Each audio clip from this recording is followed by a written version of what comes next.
Hello दोस्तों, आप सभी को good evening. Geography bye Lalit platform पर आपका स्वागत है। हमारा जो स्टेट पॉलिटी जो सब्जेक्ट चल रहा था स्टेट पॉलिटी, वो अब कंप्लीट होने की ओर चल रहा है हम। ठीक है, तो आज हम इस क्लास में जिला कलेक्टर के बारे में पढ़ेंगे। इससे पहले हमने एसडीओ वगैरह के बारे में पढ़ लिया है।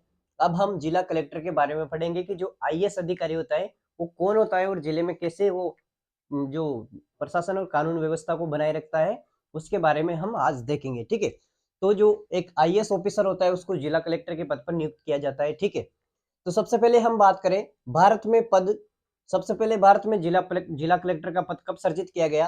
तो 1772 में वारेन हेस्टिंग्स के द्वारा बंगाल में सबसे पहले जिला कलेक्टर का पद सर्जित किया गया था। ठीक है, भारत के प्रथम कलेक्टर सल्प सेल्डर थे। ये आप डेटा याद रखना, भारत के प्रथम कलेक्टर सल्प सेल्डर थे। 1787 से इसे लिटिल नेपोलियन कहा गया।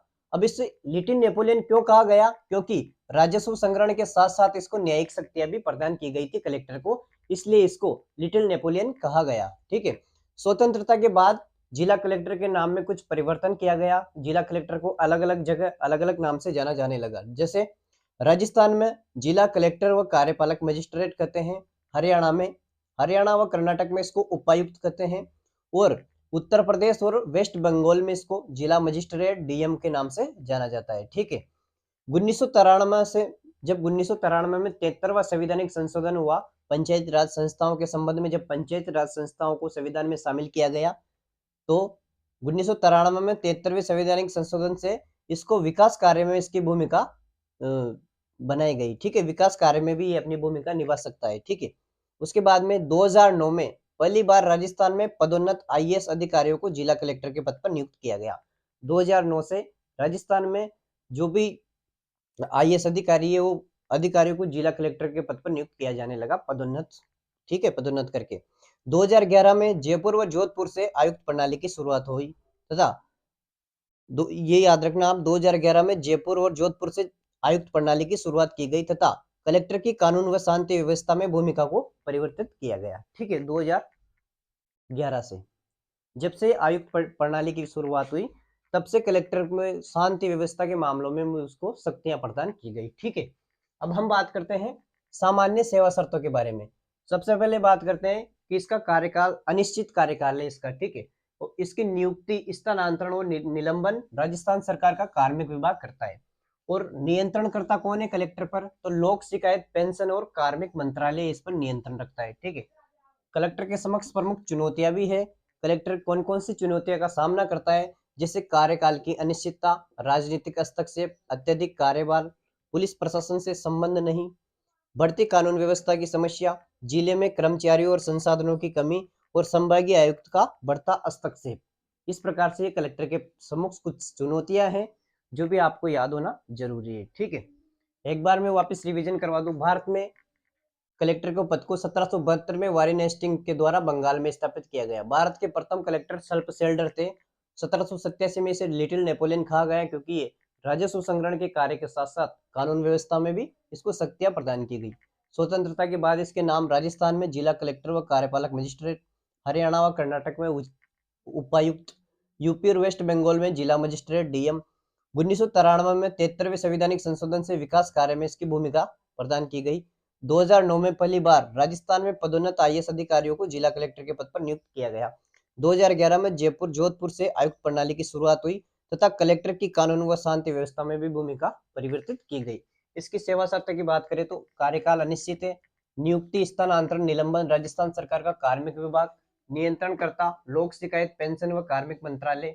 कलेक्टर के समक्ष चुनौतियां, कार्यकाल की अनिश्चितता, राजनीतिक हस्तक्षेप, अत्यधिक कार्यभार, पुलिस प्रशासन से समन्वय नहीं, कानून व्यवस्था की समस्या, जिले में कर्मचारियों और मानव संसाधनों की कमी, और संभागीय आयुक्त का बढ़ता हस्तक्षेप।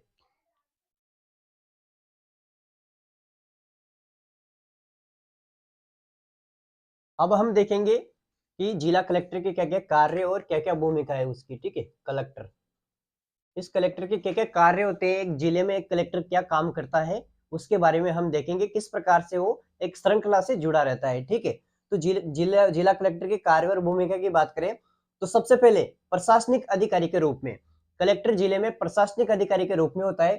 प्रशासनिक अधिकारी के रूप में उसके क्या क्या कार्य होते हैं उसके बारे में हम देखेंगे। सबसे पहला कार्य है जिले में विभिन्न योजनाओं का क्रियान्वयन करवाना, ठीक है, और क्रियान्वयन करना। दूसरा, कर्मचारियों व कार्मिक प्रशासन को संगठित करना। तीसरा, कार्मिक प्रशासन पर नियंत्रण रखना, जिससे प्रशिक्षण, उनकी ट्रेनिंग देगा, पदस्थापन वगैरह, ठीक है। चौथा उसका कार्य है अधीनस्थ कर्मचारियों को निर्देश देना। पांचवा, कर्मचारियों, विभागों, समितियों के मध्य समन्वय स्थापित करना। छठा उसका कार्य है वित्तीय संसाधनों का प्रबंधन करना, जनगणना, पशुगणना करवाना, सरकारी आवासों का आवंटन, सर्किट हाउस व डाक बंगलों का नियंत्रण करता है। ये इसके प्रशासनिक कार्यों के अंतर्गत हमने समझा। अब हम इसके राजस्व अधिकारी के रूप में कार्य देखेंगे कि जो जिला कलेक्टर है वो जिले में एक राजस्व अधिकारी के रूप में कार्य करता है। तो किस प्रकार से वो राजस्व अधिकारी के रूप में कार्य करता है, क्या क्या काम करता है, वो देखेंगे हम। तो इसमें सबसे पहला कार्य है विभिन्न अभियानों और कार्यक्रमों को लागू करना, ठीक है, जैसे प्रशासन गांवों के संग, न्याय आपके द्वार, ठीक है।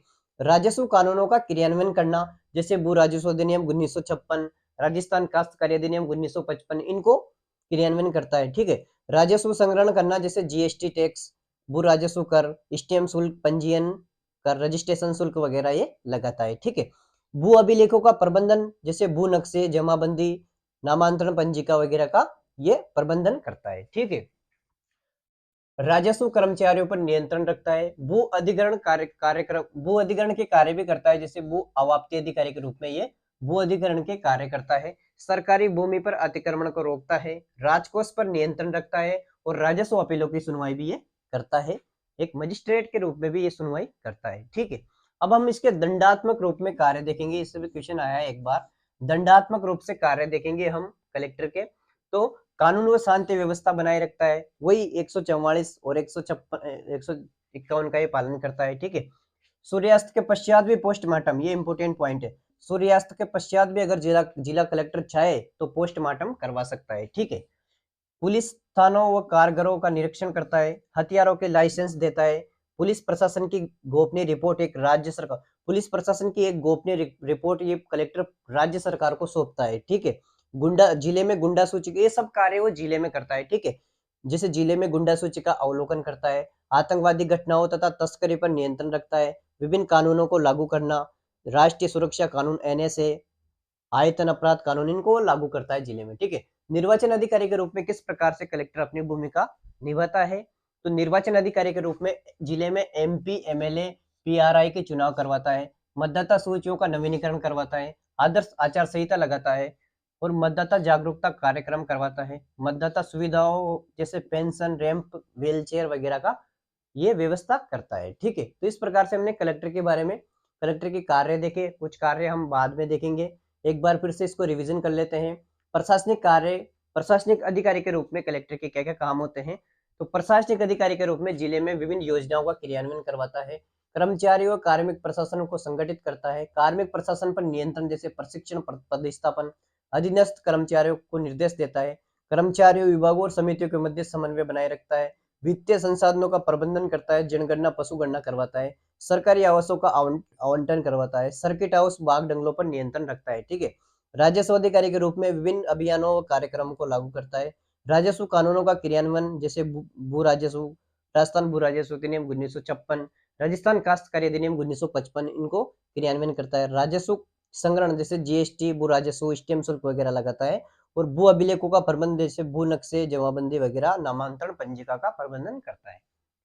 राजस्व कर्मचारियों पर नियंत्रण रखता है, भू अधिग्रहण कार्य जैसे अवाप्ति अधिकारी के रूप में भू अधिग्रहण कार्य करता है, सरकारी भूमि पर अतिक्रमण को रोकता है, राजकोष पर नियंत्रण रखता है, और राजस्व अपीलों की सुनवाई करता है। दंडात्मक कार्य में कानून व शांति व्यवस्था बनाए रखता है, सूर्यास्त के पश्चात पोस्टमार्टम करवा सकता है, पुलिस थानों व कारगरों का निरीक्षण, हथियारों के लाइसेंस, पुलिस प्रशासन की गोपनीय रिपोर्ट राज्य सरकार को सौंपता है, जिले की गुंडा सूची का अवलोकन, आतंकवादी घटना और तस्करी पर नियंत्रण, विभिन्न कानून कानून लागू करना, जैसे राष्ट्रीय सुरक्षा कानून एनएसए, आयतन अपराध कानून।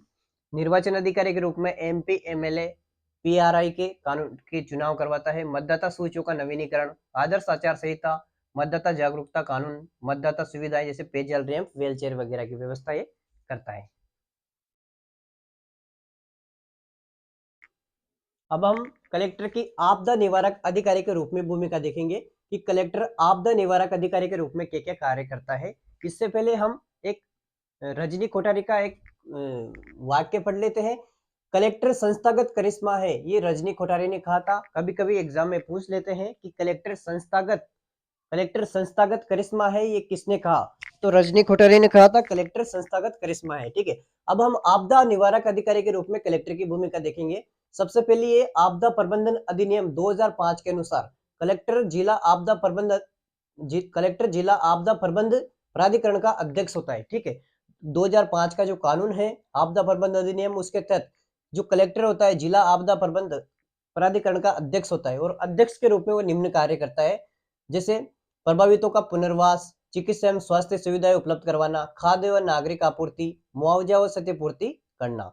समन्वय के रूप में क्या क्या कार्य करता है कलेक्टर? समन्वय के रूप में समितियों के मध्य समन्वय, कर्मचारियों के मध्य समन्वय, प्रशासनिक विभागों के मध्य समन्वय, सैन्य प्रशासन के मध्य समन्वय और राज्य सरकार के विभागों के मध्य समन्वय, गैर सरकारी संगठनों के मध्य समन्वय स्थापित करता है। प्रोटोकॉल अधिकारी के रूप में क्या क्या कार्य करता है कलेक्टर? जो भी जिले में जो भी प्रोटोकॉल, जो भी नेता वगैरह है, जो भी मुख्यमंत्री, जैसे प्रधानमंत्री, मुख्यमंत्री, कैबिनेट मंत्री, आयोग के अध्यक्ष, इनकी अगवानी करता है जिले में कौन? कलेक्टर, प्रोटोकॉल अधिकारी के रूप में। ठीक है, विकास अधिकारी के रूप में इसकी क्या भूमिका है? तो इसको विकास अधिकारी के रूप में भी कुछ कार्य सौंपे गए हैं, जैसे जिला आयोजना समिति के माध्यम से विकास कार्य करना, विकास कार्यों का निरीक्षण करना, विकास में बाधाओं की पहचान कर उनका निस्तारण करना। स्वतंत्रता के पश्चात कलेक्टर की बदलती हुई भूमिका। स्वतंत्रता के पश्चात कलेक्टर का पद सर्वोच्च प्रशासनिक अधिकारी का पद हो गया है, जिसमें नॉर्मल भाषा में उसको, साधारण भाषा में उसको कलेक्टर को माई बाप कहते हैं। ठीक है, सबसे मतलब जिले का सर्वोच्च अधिकारी माना जाता है कलेक्टर, जिसको माई बाप के नाम से संबोधित किया जाता है। तो इस प्रकार से हमने कलेक्टर के कार्य देखे। संस्थागत करिश्मा कलेक्टर को कहा रजनी कोठारी ने। तो ये हमने सारा देख लिया, एक बार फिर से इसका रिवीजन कर लेते हैं। कलेक्टर संस्थागत करिश्मा है रजनी कोठारी। ठीक है, आपदा निवारक अधिकारी के रूप में आपदा प्रबंध अधिनियम 2005 के अनुसार कलेक्टर जिला आपदा प्रबंधन प्राधिकरण का अध्यक्ष होता है, और अध्यक्ष के रूप में निम्नलिखित कार्य करता है। जैसे प्रभावितों का पुनर्वास, चिकित्सा व स्वास्थ्य सुविधाएं, खाद्य व नागरिक आपूर्ति, मुआवजा और क्षतिपूर्ति। ठीक है, समन्वय के रूप में समितियों के मध्य समन्वय, कर्मचारियों के मध्य समन्वय, प्रशासनिक विभागों में समन्वय, सैन्य प्रशासन में समन्वय, राज्य सरकार के विभागों में समन्वय, गैर सरकारी संगठनों के मध्य समन्वय। प्रोटोकॉल अधिकारी के रूप में जिले में प्रधानमंत्री, मुख्यमंत्री, कैबिनेट मंत्री, विभिन्न आयोगों के अध्यक्ष की अगवानी करता है। विकास अधिकारी के रूप में जिला आयोजना समिति के माध्यम से विकास कार्यक्रमों का निरीक्षण, विकास में बाधाओं का पहचान एवं निस्तारण। स्वतंत्रता के पश्चात इसकी बदलती हुई भूमिका में ये सर्वोच्च पद बन गया है, जिले का प्रशासनिक पद बन गया है, जिसको माई बाप से संबोधित किया जाता है। ठीक है, आज हमने कलेक्टर का जो टॉपिक है उसको कंप्लीट कर लिया है। अगर आपको ये क्लास अच्छी लगी हो तो इसको लाइक, शेयर और सब्सक्राइब जरूर करें। आप सभी का बहुत बहुत धन्यवाद। Thank you.